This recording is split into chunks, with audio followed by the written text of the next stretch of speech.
on prévoit que Meghan Markle et le prince Harry feront des faux pas alors que le couple cherche à concentrer la marque Sussex dans une nouvelle direction après avoir quitté la famille royale. Meghan Markle et le prince Harry ont un défi difficile à relever pour décider de la meilleure façon d'utiliser l'énorme plateforme dont ils ont hérité en quittant la vie royale, selon Christina Garibaldi, hôte de Royal US. Le commentateur royal pense que le couple subira de futurs faux pas alors qu'ils essaieront de déterminer où concentrer au mieux leurs énergies, au milieu d'un sentiment que le couple devient définitivement un peu plus politique.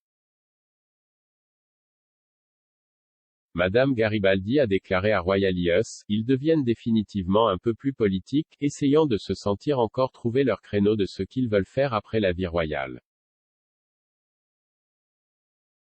On dirait qu'il essaie toujours de comprendre, la co-animatrice de Royal US, Christine Ross, a poursuivi, je pense qu'ils sont vraiment, ils essaient de comprendre.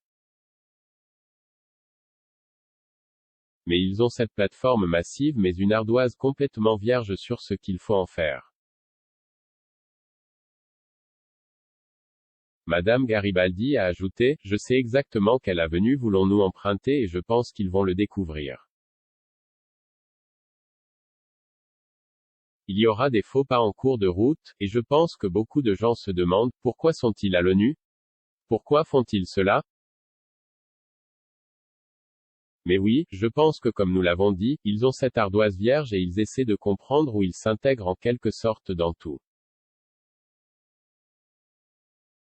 Cela survient après que le prince Harry a parlé lundi aux Nations Unies de la recherche des informations auprès de feu Nelson Mandela pendant une période d'incertitude mondiale et a exhorté les pays à prendre des mesures contre le changement climatique.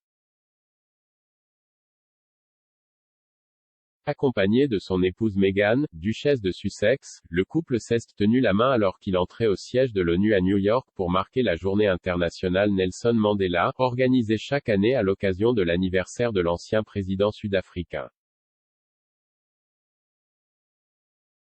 Dans la salle de l'Assemblée générale des Nations unies, Harry a évoqué les menaces d'invasion de l'Ukraine par la Russie, ce qu'il a appelé le renversement des droits constitutionnels aux États-Unis et la militarisation des mensonges et de la désinformation. Nous assistons à une attaque mondiale contre la démocratie et la liberté, la cause de la vie de Mandela, a-t-il déclaré. Mandela est devenu le premier président noir des Afriques du Sud en 1994 après avoir passé 27 ans en prison pendant l'apartheid. Il est décédé en 2013 à l'âge de 95 ans, mais reste une icône de sa lutte contre l'apartheid et un message de réconciliation. Harry a mis en garde contre l'impact du changement climatique sur l'Afrique et le monde.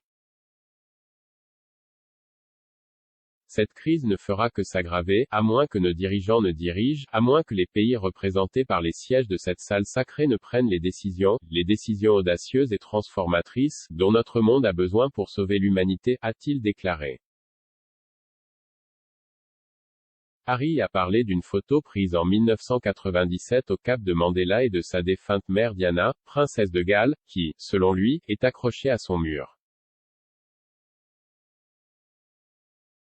Quand j'ai regardé la photo pour la première fois, tout de suite, ce qui m'a sauté aux yeux, c'est la joie sur le visage de ma mère. L'espièglerie, l'impertinence même, le pur délice d'être en communion avec une autre âme, si engagée au service de l'humanité, a-t-il déclaré.